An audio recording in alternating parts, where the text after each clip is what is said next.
Repentance is the returning from the unnatural to the natural state, from the devil to God, through discipline and effort.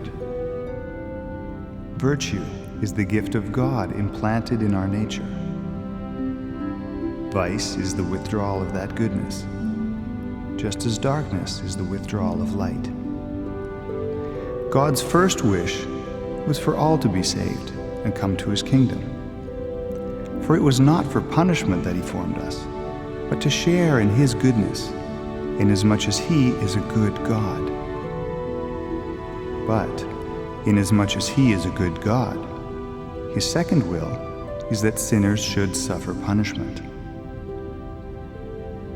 The first is called God's antecedent will and springs from himself.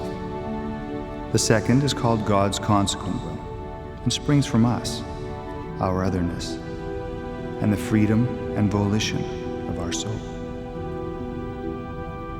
The envy of the devil, then, is the reason for man's fall.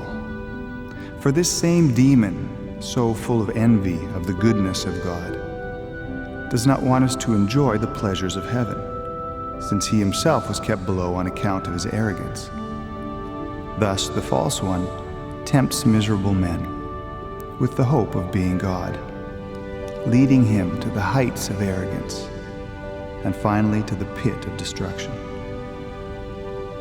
Through his incarnation and redemption, Jesus has delivered our nature from the sin of our first parents and become the way, the image, the pattern for us to follow. Hail, O Christ, the Word and wisdom and power of God. You ask nothing from us except our salvation. You who are the giver of all gifts, only grateful to those who receive your unspeakable goodness.